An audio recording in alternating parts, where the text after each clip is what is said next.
Alright, what we're going to do in this experiment, sometimes you get a vacuum tube and it goes gassy. It leaks. It doesn't really leak. Leakage is really rare in a vacuum tube. What'll happen is something internally will outgas. Usually the filament will be overheated and the cathode coating will disintegrate, and it'll liberate gas into the envelope. What we want to do is we're going to use a mass spectrometer to see what kind of gas is inside of these tubes when they go gassy. So what we have to do is have some way to connect this tube onto a mass spectrometer to get a sample of the gas to run through and do an analysis on. Okay, to do that I prepared a valve. Okay, we've got one port that we can hook to the pump. We hook that to a turbo to get the vacuum way down. And then we have another port on the top which we'll hook the mass spectrometer. And then we have another port on the side which we're going to epoxy to the tube.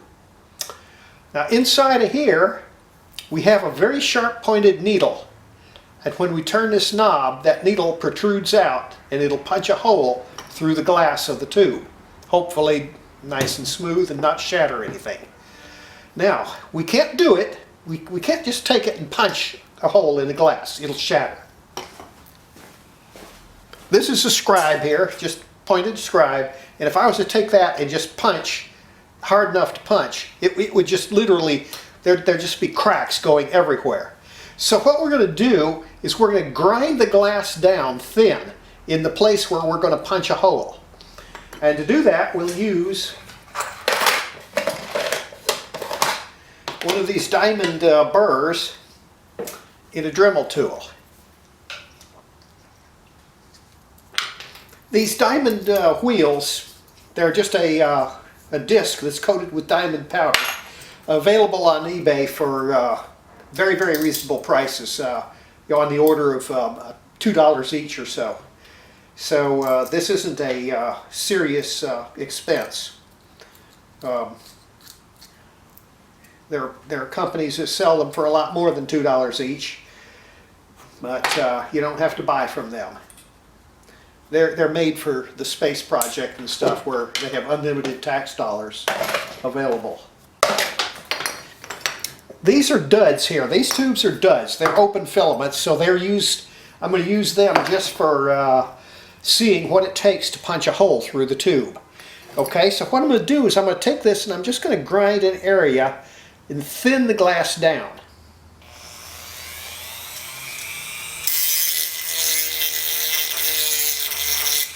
Now this tube is under vacuum,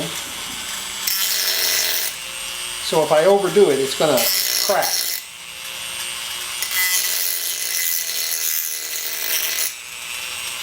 We were just grinding the glass down. This glass is approximately 1/2 of a millimeter thick. So I'm going to take maybe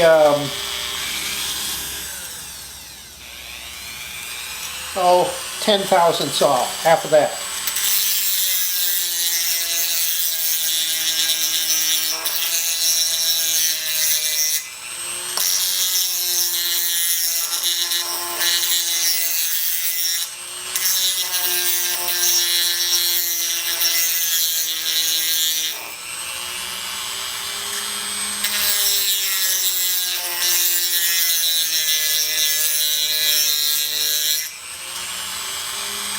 Okay, I can see it is noticeably thinner.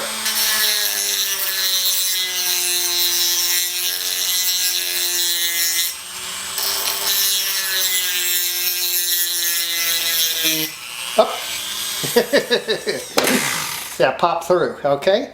So I can't go too thin or it'll pop through. Alright, I'm going to do the same thing on the next one, but I'm not going to go through. Notice that we got a nice clean hole though that didn't just shatter out. Alright, let's try another one.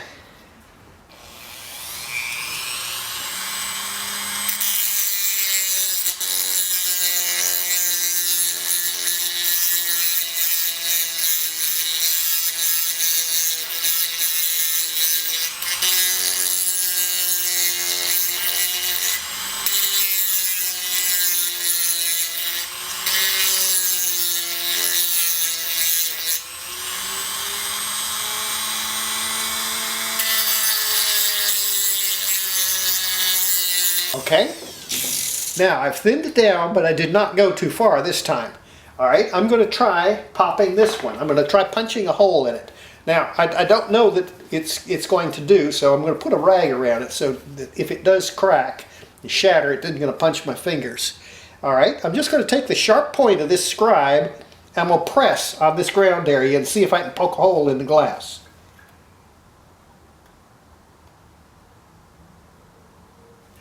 Well, it's still very, very, very rigid. I don't really like this grinding wheel. I'm going to use one of the small burrs. I'm going to use this cylinder burr here.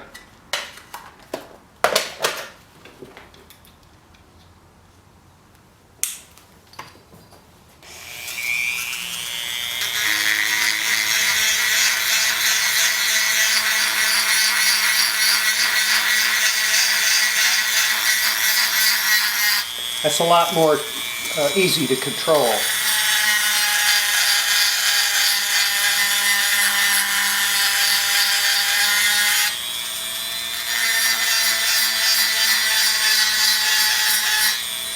All right.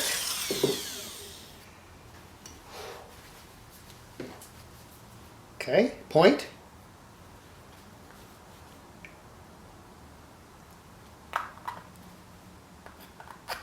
It's still, see, once I get it thin, like tissue paper thin, I'll be able to take this scribe and just punch right through it. But right now it's still pretty thick.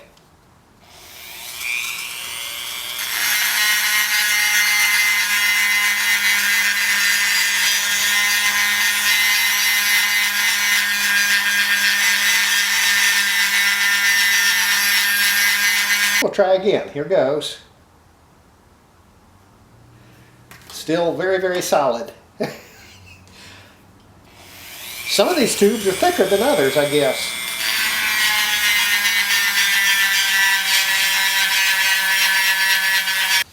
The tubes don't explode. This is not going to explode or anything like that. At the most, it'll just make a little hissing noise when the vacuum is broken.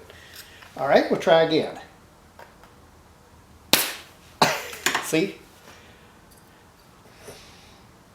Okay, so that's reasonable. Now, I was out of control there. When I went through, it was a lot different than if we have the valve where we have a very precise control of the movement of the pin. We want it to be just enough to where we're going to punch the hole through it.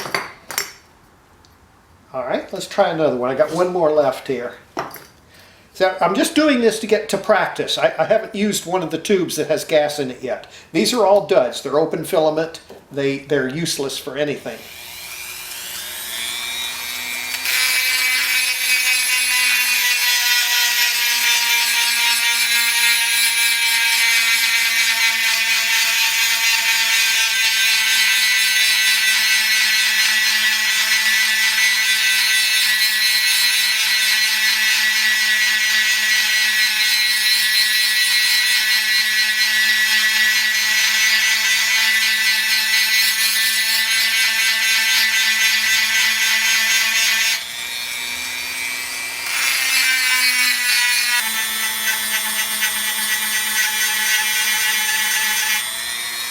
Oh boy.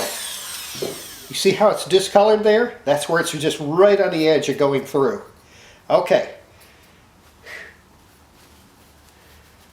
That should pop right through, I would think. Yeah. Okay, I'm just going to press on it. See if I can poke a little hole in it.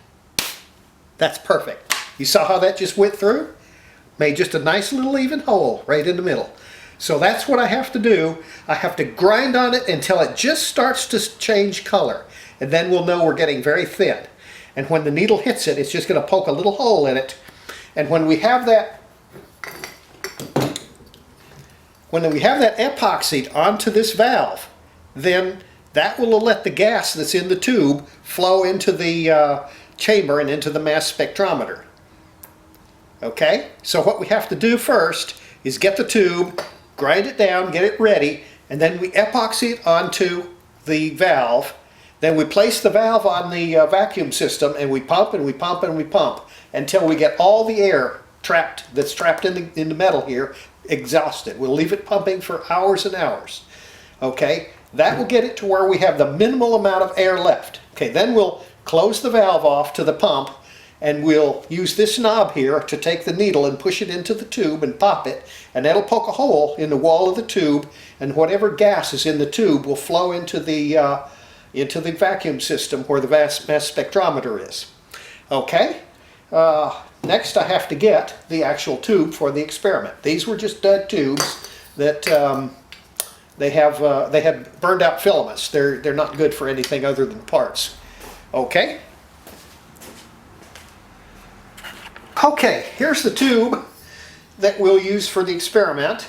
This one, when you test it in the tube tester, it has a blue glow down inside the plate assemblies. It's a type 80 rectifier tube, and it is definitely gassy.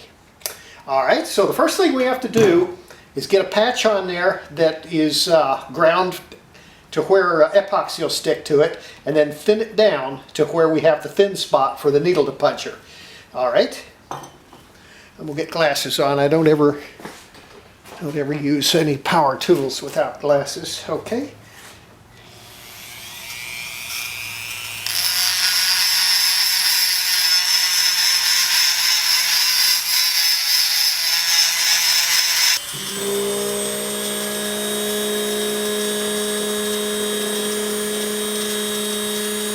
Alright, that's going to work.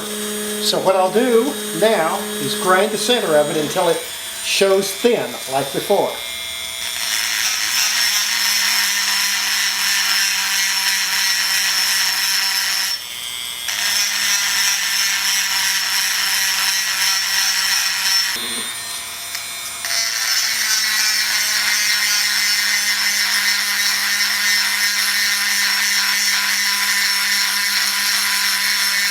A little more.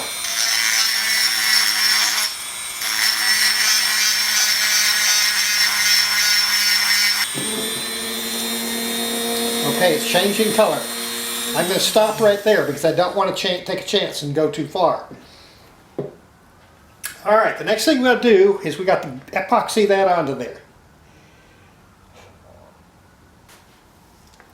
It just turns out that when this is sitting there like this, and the tube is sitting here like that, the epoxied area will sit right against the tube. Okay? Now,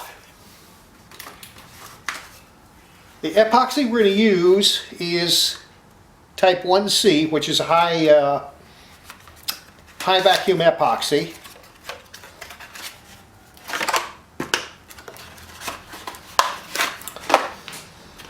It's a 2-to-1 mixture. You mix twice as much of this with one with this, and that makes it harden. Okay, I just need a little.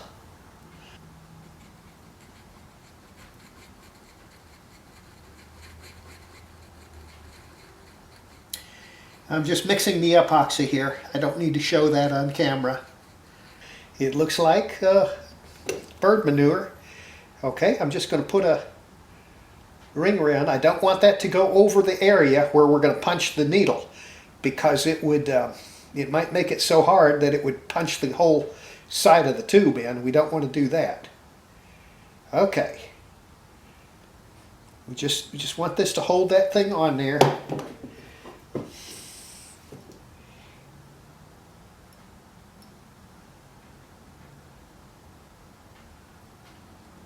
That's it.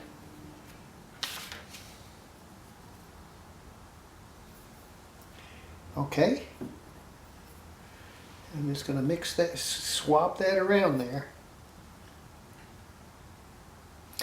Make kind of a little fillet there.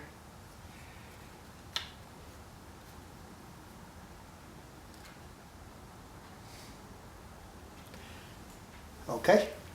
We let it go till tomorrow.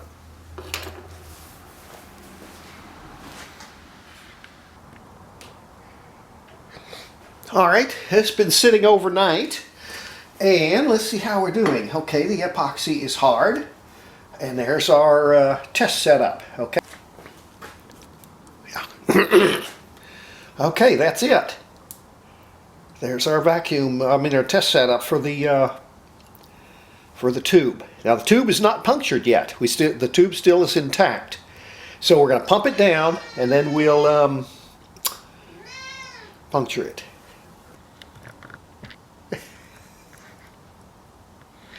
Kitty's out here keeping an eye on me, make sure I do everything right.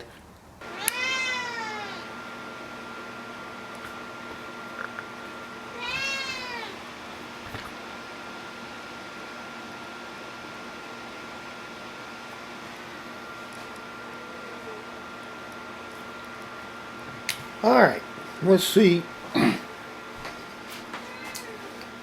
We got to get the whole thing put together here.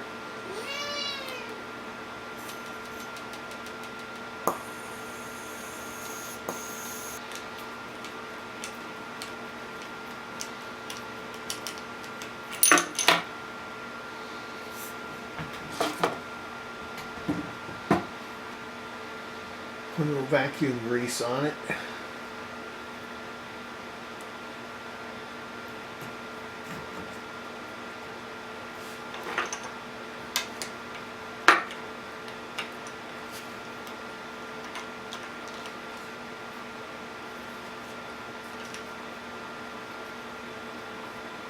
Alright, that's our test fixture.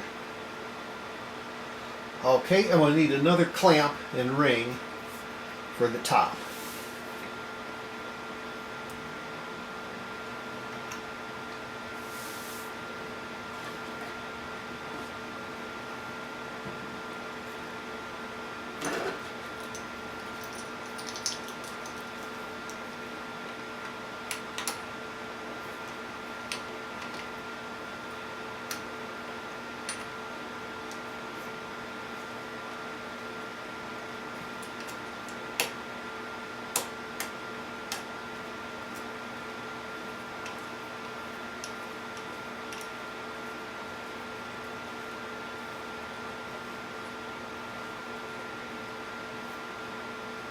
Okay, that gets our spectrometer and our test fixture all hooked onto the pump. Alright, we'll go ahead and get pumping.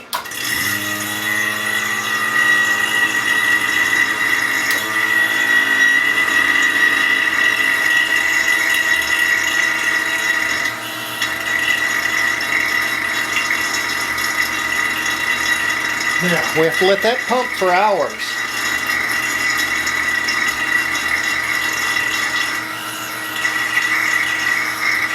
Now we put the mass spectrometer as the controller.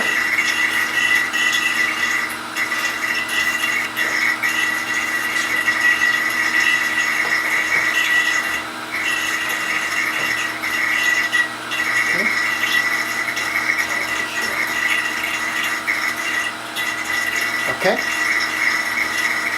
Let's see. That's quite a contraption there. Here we got our test fixture and a mass spectrometer and the mass spectrometer. Okay, we're sitting at about 110 microns right now. We got to get down to about 50, which is down a little bit lower. It'll take about 30 minutes for it to do that because we have a lot of stuff sitting there that has to outgas. It's been sitting at atmospheric for a long time. Once we get down to 50, we'll turn the turbo on, and that'll take it on down into the way on down. Alright, we just let for that pump. Let that go ahead and pump. Alright, we're down to, way on down there, so I'm going to go ahead and start the turbo. And we just let that run. And it'll take it about 3-4 hours to get it way on down in the low 10 to the -6th range where we can do the experiment. So we'll just let this run until noon and pump on down. Okay, it's been pumping for about half an hour. We're down to about 3 × 10⁻⁶ torque. Now, one of the characteristics of water vapor is that it forms a bond onto the surface of metal that at room temperature will not let loose, even under a vacuum. So we need to warm it up a little bit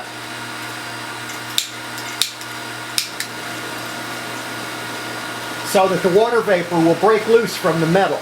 And so I'm going to just take this propane torch and I'm just going to warm up the metal a little bit. Not a lot. It just has to be at about 130, 140 degrees Fahrenheit, and it'll take all the water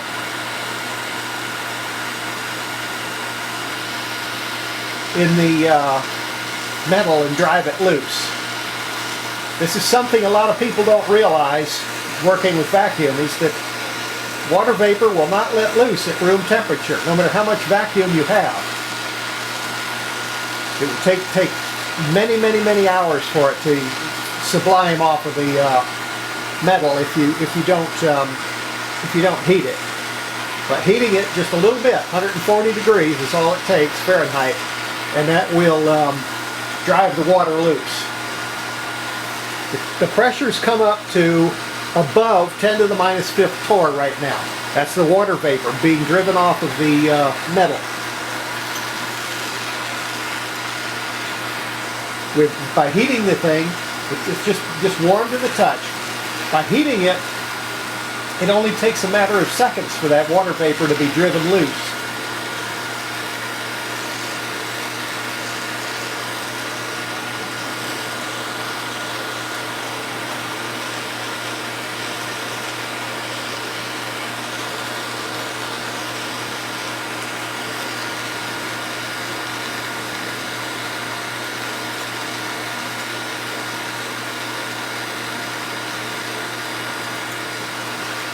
Okay.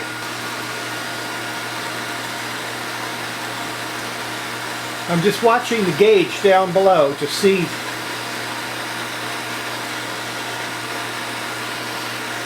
wow. And the heat right there, it really jumps up, so there's something sitting there. The gauge comes up and it's up to about 5 times 10 to the minus 5th now. So it's evaporating whatever's in there, getting rid of it. Slowly coming down. Alright, now what we're going to do is set the maximum to, we're going to do a leak test on it. We're not going down below about 2.6. See, this peak here is too tall. That should be way on down here by now. So I suspect that there's a small leak. So helium comes in right down here at mass 4, so I'm going to go ahead and expand the scale out to where we look right at mass 4, and we'll go after it with the helium and see if there's a leak in the system. There may not be.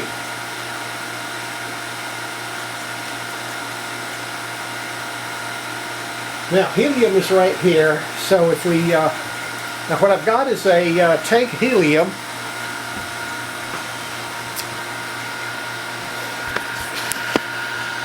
There's a tank helium here, and hooked onto it is a small probe so that I can just take that and blow helium on the various parts of the valve, and we'll see if we can find a leak. If there's a leak, then that would be explaining what's wrong. But if there's no leak, then it could be just out gassing. Okay? I'll just leave it on the screen here. Okay. I've got the helium going. Now if we've got a leak, then we're going to see a peak occur here. Okay, I'm just going to start spraying it in various places around the probably an insurance salesman. Too bad, so sad. I'm not answering phones today. Okay, so far no sign of a leak. I don't think there's a leak. This was very easy to solder, this particular.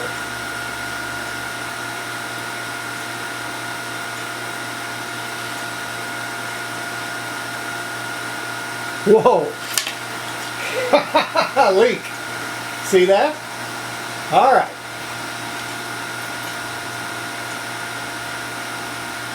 Okay, now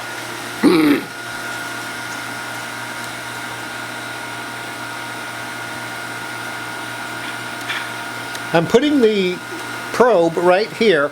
We're getting a leak in this joint right here.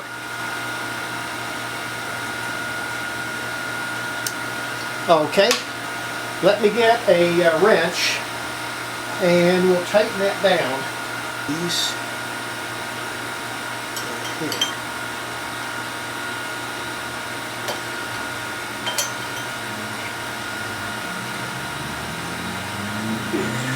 Okay.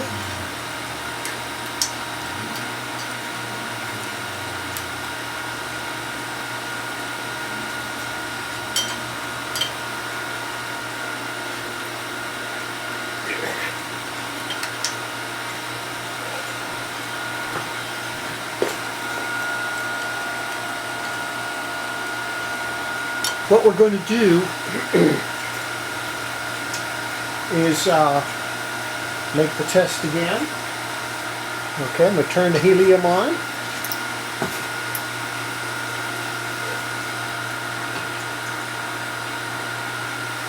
Okay. Alright, we'll stick the helium in there. Okay, nothing there.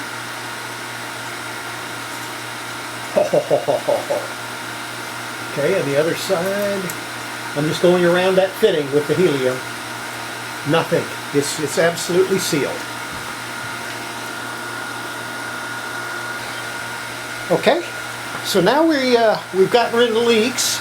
Let's go ahead and expand it out and see what our spectrum is.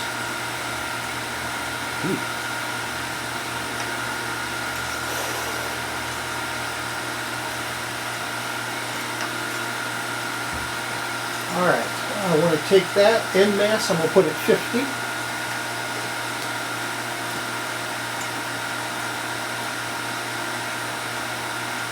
Oh, that's a lot better. Oh, yes. Oh, yes. Oh, that's beautiful. Now, water vapor is still our major peak. Okay, what I'm going to do, I'm going to take the torch and I'm going to heat various parts here and we'll see where water vapor is, if anywhere.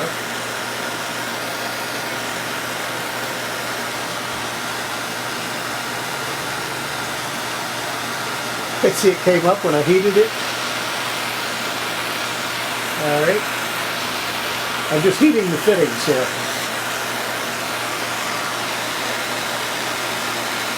Wow, it came way up there. That water vapor is hard to get rid of. Now I'm heating the body of the spectrometer itself. Oh, it goes way up.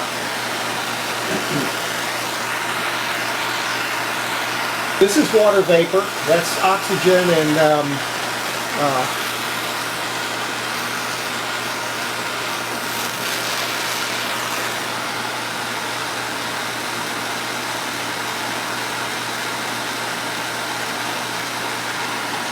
this one at 38, that's argon.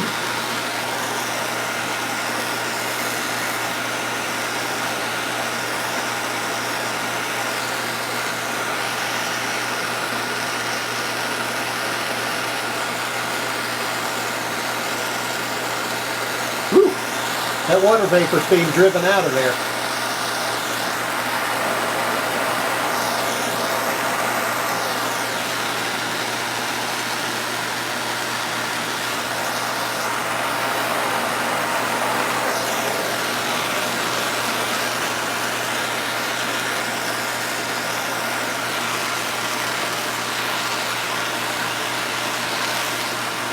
Before we're going to get a good reading, we're going to have to get it to where this stuff is gone. It's going to take a lot of pumping.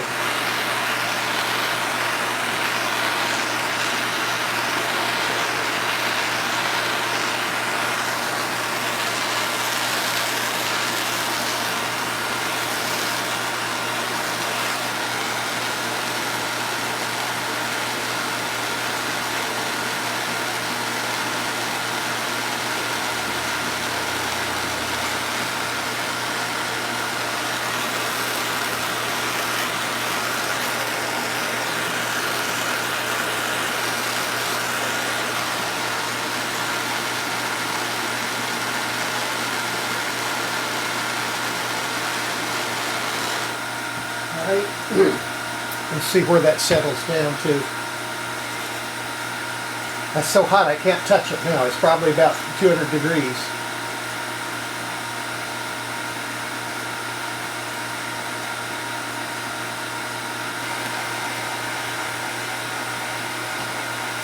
Alright, we've been pumping now for about 10 hours, and we got all the leaks out of it, and these are the water vapor and the nitrogen oxygen peak. So I got it on linear, and we're just going to go ahead and pop the tube, see where the peaks go to, see if we can get a scan before the pressure drops to nothing.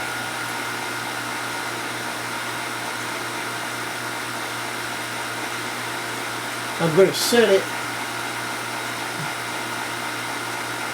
Well, that's too much. What I'm doing is I'm closing off the valve to the pump. I'm just going to adjust it to where these are up just a little bit. Okay, that's too much. I'm going to open it more. I want them just to be maybe about that tall.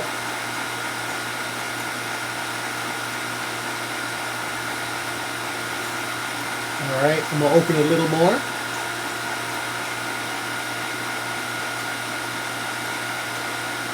I've got to have it open enough so that it won't kick the unit off when the pressure hits. Okay, a little more.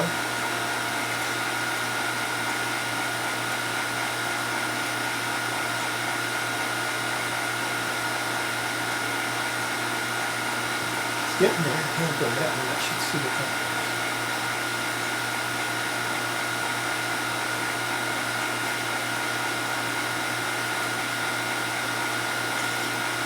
Oh, go either one. Okay, we'll try that. That's going down there.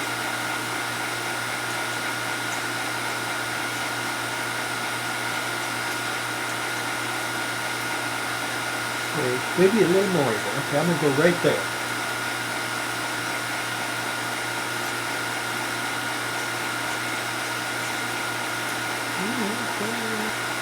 Okay, that's going to be our reference scan there. What I've done is I have got the valve going to the pump partially closed so that it builds up a little bit of pressure in there, and yet it's still pumping it out so it doesn't keep increasing where it cuts off the analyzer. Alright, here goes. I'm going to turn the needle in and puncture the tube.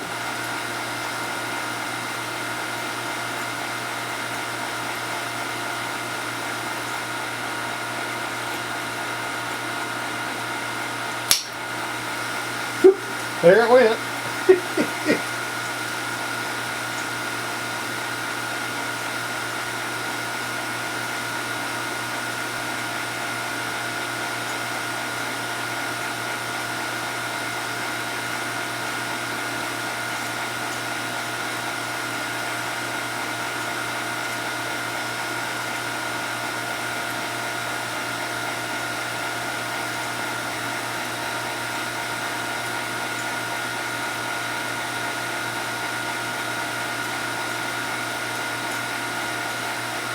Alright, well, that's it. Interesting, very interesting. We got a big bunch of hydrogen. This big peak here in the front is hydrogen. That's coming out of that tube, no doubt. Oh, it just cut off. Okay, that's the pressure in the system is now raised above where the analyzer can operate, so it shut itself down. Okay. Well, that's the first go at the pressure. Tomorrow we'll go ahead and try again using a different tube.